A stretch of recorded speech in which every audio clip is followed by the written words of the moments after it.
हर रोज एक नई कहानी देखने के लिए चैनल को सब्सक्राइब करें और बेल आइकन को दबाना ना भूलें। चारू जी के बेटे रोहन का एक अमीर घराने की लड़की मोनिका के साथ अफेयर चल रहा होता है। वो दोनों दिल्ली में पढ़ रहे होते हैं और पढ़ाई पूरी करके जब वो अपने घर मुंबई लौटते हैं तब अपने रिश्ते के बारे में घर पर बताते हैं और दोनों के परिवार वाले सहमत होने पर उन दोनों की शादी हो जाती है। मोनिका बहू, आज तुम्हारी पहली रसोई की रस्म है, इसीलिए जाओ, जाकर सबसे पहले कुछ मीठा बनाओ जो तुम्हें आता है। ठीक है मम्मी जी, मैं कुछ मीठा बना देती हूँ। मोनिका जब अपने ससुराल की रसोई में जाती है तब वहाँ के सारे पुराने बर्तन देख वो काफी हैरान हो जाती है और अपना सर पकड़ लेती है। हे भगवान, ये सारे बर्तन तो बिल्कुल बाबा आदम के जमाने के लग रहे हैं। ये कढ़ाई, ये तवा और ये कुकर गैस पर चढ़ाकर तो विस्फोट ही हो जाएगा। क्या हुआ बहू, अपने काम में ब्रेक क्यों लगा दिया तुमने? वो मम्मी जी, ये बर्तन ये कितने पुराने हैं, कितनी बुरी स्थिति में है ये। आप ही देख लीजिए इन्हें, आप ही बताइए मैं इनमें खाना कैसे बनाऊंगी। लेकिन बहू, तुम्हें तो इन्हीं बर्तनों में खाना बनाना होगा। हाँ, मैं जानती हूँ कि ये देखने में काफी बूढ़े हो गए हैं, लेकिन मेरा विश्वास करो, ये सारे बर्तन आज भी सच में जवान ही हैं। ये मेरी परदादी सासू माँ के जमाने से इस्तेमाल किए जाने वाले बर्तन हैं। लेकिन मम्मी जी, मेरी बात मानिए, इन बर्तनों में खाना ठीक से नहीं बनेगा और ना ही वो सेहत के लिए अच्छा होगा। नहीं बहू, तुम जैसा सोच रही हो वैसा कुछ भी नहीं है। तुम इसमें ही खाना बनाओ। ठीक है मम्मी जी। चारू वहां से चली जाती है और मोनिका कढ़ाई में सूजी का हलवा बनाती है और जब वो चारू और रोहन को वो हलवा परोसती है तभी उस हलवे में कढ़ाई की थोड़ी बहुत निकली हुई कालीक भी होती है। ओफो मोनिका, ये हलवा बनाया है या मजाक किया है तुमने? कितना बुरा स्वाद है इसका, बहुत कड़वा लग रहा है ये हलवा। और ये काला काला क्या है? ये कढ़ाई की निकली हुई कालीक है रोहन। मम्मी जी, मैंने आपसे कहा था ना कि इन पुराने बर्तनों में खाना ठीक से नहीं बनेगा। आप बना लेती होंगी ध्यान से परख कर, लेकिन मुझ जैसी लड़की जिसने हाल ही में सारा खाना बनाना सीखा है, उसके लिए तो ये सब बहुत मुश्किल होगा। कुछ मुश्किल नहीं होता, ये सब तुम्हारे नाटक है। मैं अच्छे से समझती हूँ, अमीर घराने से होना, खाना बनाने में नखरे तो दिखाओगी ही। वहाँ बैठकर जो मिलता था खाना। नहीं मम्मी जी, बात वो नहीं है। मैं आपको कह रही हूँ ना, आपके बनाने का स्टाइल और मेरे बनाने का स्टाइल एकदम अलग है। आपको इन पुराने बर्तनों में साफ और सही तरीके से खाना बनाने की आदत है, लेकिन मुझे नहीं। फिर वही बात, अरे एक बार में कही गई बात समझ नहीं आती क्या तुम्हें बहू? रोहन, समझा दे अपनी बीवी को। मोनिका, मम्मी जो कह रही हैं सही कह रही हैं। वो भी तो उन पुराने बर्तनों में खाना बनाया करती थी तुम्हारे आने से पहले, तो अब तुम्हें भी उन्हीं बर्तनों में खाना बनाना होगा। तुम्हें ठीक से खाना बनाना नहीं आता शायद, थोड़ा सीख लो तुम। रोहन, तुम समझ नहीं रहे हो, गलती मेरी नहीं है, इन पुराने बर्तनों की है। ये हमारे यहाँ की परंपरा है जो पीढ़ियों से चलती आ रही है, और यही बर्तन तेरी बहू और उसकी बहू की बहू भी इस्तेमाल करेगी। मम्मी जी, सच कहूँ तो तब तक ये सारे बर्तन टूटकर चकनाचूर भी हो चुके होंगे। आपको ये बात समझनी होगी कि वक्त के साथ आपको घर में नए बर्तन लाने होंगे। मोनिका गुस्सा होकर वहाँ से चली जाती है। अब मोनिका को रोजाना उन पुराने बर्तनों में ही खाना बनाना पड़ता है। ओफो, अब मैं क्या करूँ? ये दाल तो इस खटारे कुकर में पक ही नहीं रही है। इन पुराने बर्तनों में खाना बनाने जाओ तो पूरे 7 जन्म लग जाएंगे हर एक आइटम को बनाने में। मोनिका रात में अपने पति रोहन से अपने कमरे में कहती है, रोहन, मम्मी जी तो मेरी बात कभी नहीं समझने वाली। गलती मुझ में या मेरे खाने बनाने में नहीं है। मैं तुम्हें कह रही हूँ ना कि उन पुराने बर्तनों में मम्मी जी जैसे तैसे काम चला लेती थी, लेकिन मैं नहीं चला सकती। तो अब तुम क्या चाहती हो? क्या करूं मैं? तुम मेरे लिए नए बर्तन ला दो या फिर मैं अपने मायके से मंगवा देती हूँ, सिंपल। नए बर्तन लाने में कोई हर्ज नहीं है मोनिका, लेकिन मम्मी के खिलाफ जाकर मैं कोई काम नहीं कर सकता। आई एम सॉरी, लेकिन मेरे लिए तुमसे बढ़कर मेरी मम्मी है, समझ गई तुम? हाँ हाँ, समझ गई। जाओ, अब मुझे तो तुमसे बात ही नहीं करनी। हाँ, शादी के पहले तुम कुछ और थे और अब कुछ और। लेकिन मोनिका मेरी बात तो सुनो। मोनिका कंबल ओढ़कर सो जाती है और सोते हुए रोहन को लात मारकर बेड से नीचे गिरा देती है। आ मर गया रे। ओहो, ये मम्मी और मोनिका के बीच तो मेरा सैंडविच ही बन रहा है। मैं किस किस को संभालूं और समझूं। आए दिन खाने का स्वाद बिगड़ने लगता है। मम्मी, आप पहले इतना बेस्वाद खाना नहीं बनाती थी। आप पहले भी इन्हीं बर्तनों में खाना बनाती थी, लेकिन अब जब मोनिका बना रही है तब ये खाना बेस्वाद कैसे बन रहा है? रोहन, तुम कितने डफर हो। अरे तुम पहले घर का खाना खाते ही कहाँ थे? तुम्हें तो आधे से ज्यादा खाना बाहर का ही पसंद था। फिर तुम दिल्ली में अपने चाचा चाची के पास रहने चले गए। सच तो ये है कि तुम्हें कभी मम्मी जी के हाथ का खाना ठीक से खाया ही नहीं है। हाँ यार मोनिका, तुम सही कह रही हो। वही तो मैं कह रही हूँ।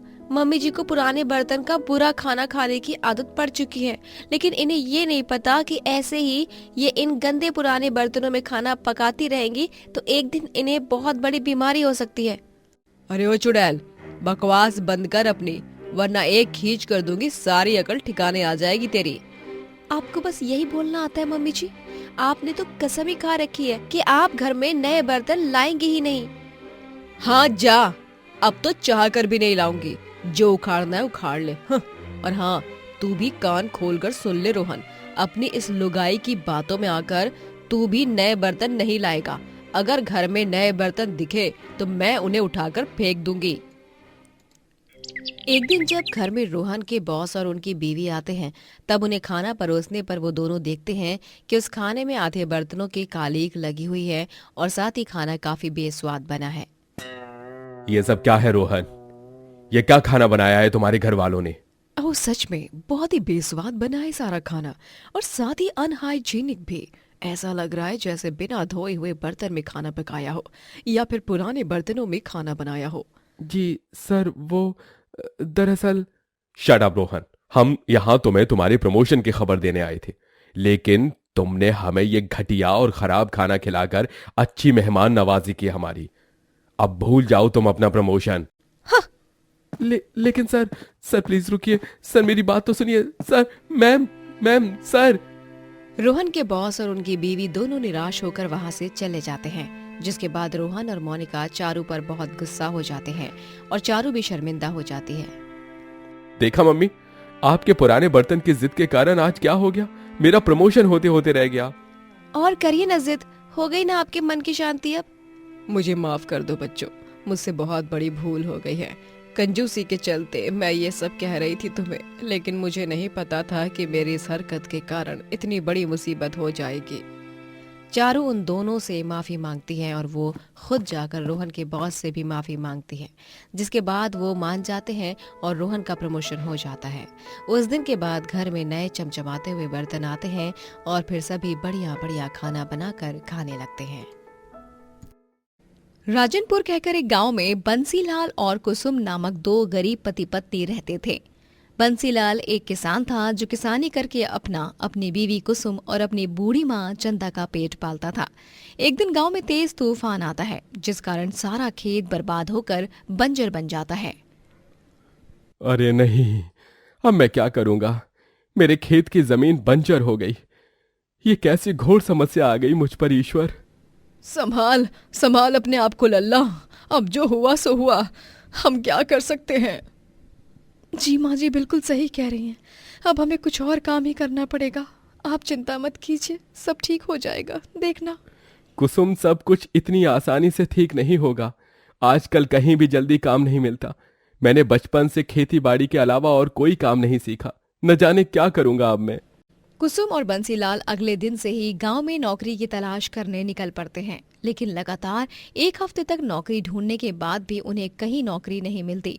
चंदा को ये सब जानकर बहुत दुख होता है। हे भगवान, ये कैसी दुविधा आ गई है हम पर। अब आप ही हमारी सारी मुसीबतों को दूर कर सकते हो भगवान जी। माँ, कुछ नहीं होने वाला है। कोई हमारी मदद नहीं करेगा। मैं जानता हूं ना, अगर भगवान को हमारी मदद करनी होती तो उन्होंने अब तक कर दी होती। पिछले एक हफ्ते से दर दर भटक रहे हैं हम कुसुम और मैं नौकरी की तलाश में, लेकिन अभी तक एक भी नौकरी नहीं मिली। बंसी, इसमें भगवान का क्या दोष है? वो कभी किसी का बुरा नहीं चाहते। हमें हमारे हिस्से की मेहनत करनी है, फल हमें एक ना एक दिन जरूर मिल के ही रहेगा। ये सारी किताबी बातें हैं कुसुम, असलियत में कुछ नहीं होता ऐसा।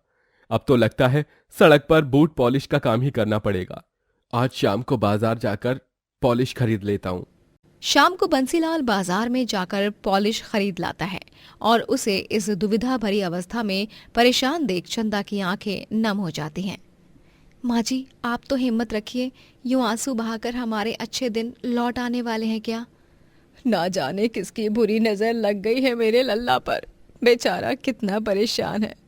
काश के उस रात वो तूफान ही ना आता और हमारा खेत बर्बाद ना होता। बंसीलाल अब अगले दिन से सड़क पर बूट पॉलिश करने बैठ जाता है और उसे यूं देख कुसुम को बहुत बुरा लगता है। अबे ओए लल्लू चपड़गंजू, ठीक से पॉलिश कर, एकदम चमकना चाहिए। अक्षय कुमार के स्टाइलिश जूतों की तरह एकदम राउडी राठौर लगना चाहिए। मैं समझा क्या तू, कि समझाऊं तुझे? जी जी मालिक, समझ गया। बंसीलाल जूते पॉलिश करके दिन के अंत तक थोड़े बहुत पैसे जमा कर लेता है और उसी में उनका घर खर्च निकल जाता है।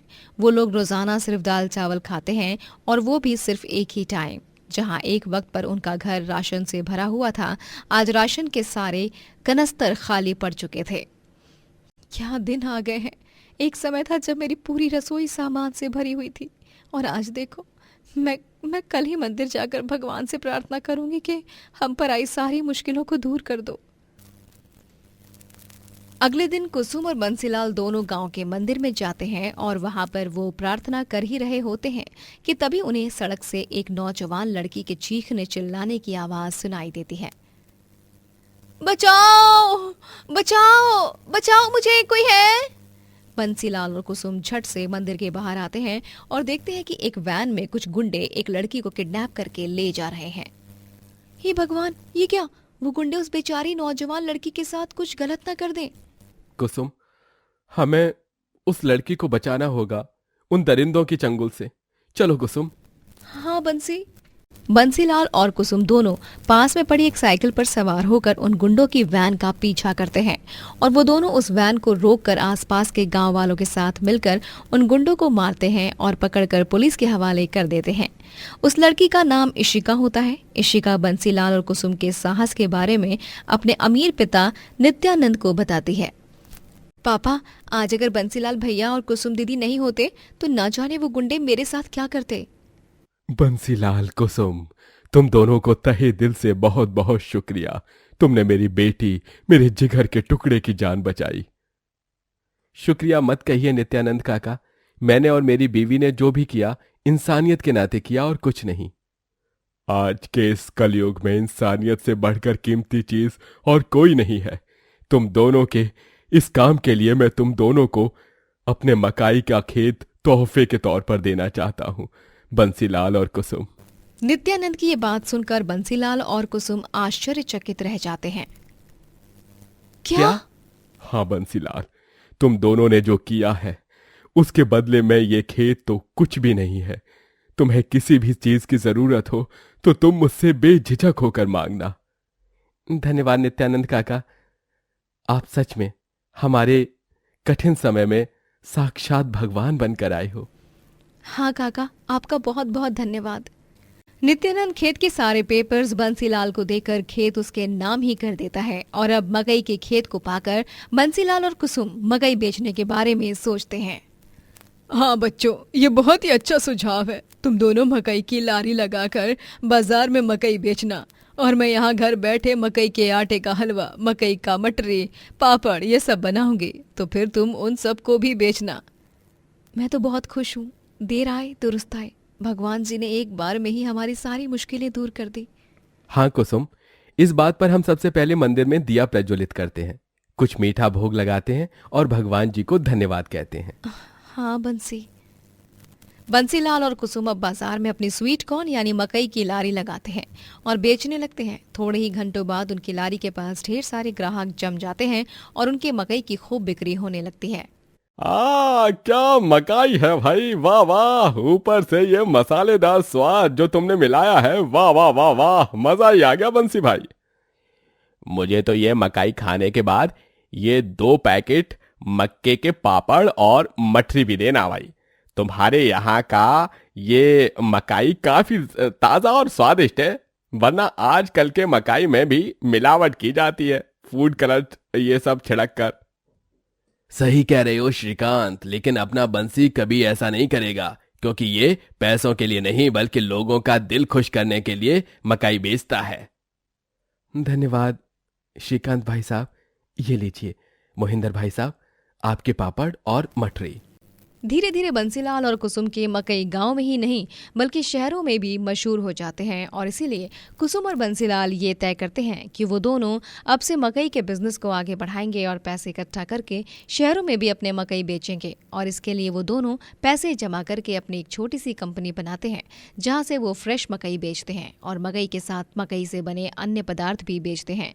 इन सब से उन्हें काफ़ी मुनाफा होता है और वो दोनों जीवन में खूब आगे बढ़ जाते हैं और अंत में बंसीलाल अपना खुद का बंगला और गाड़ी खरीदता है। सपनों को अगर सच करना हो तो उसके लिए सिर्फ और सिर्फ कड़ी मेहनत और जज्बे की जरूरत है। आज हम दोनों ने ये कर दिखाया है बंसी। हाँ कुसुम, आज मैं बहुत खुश हूँ। नजर ना लगे तुम दोनों को किसी की भी। थू थू थू थू। और इस तरह वो दोनों चंदा के साथ खुशी खुशी रहने लगते हैं। दोस्तों, अगर आपको ये कहानी पसंद आई तो लाइक करें, शेयर करें और कमेंट करके बताएं कि कहानी में आपको सबसे अच्छा क्या लगा।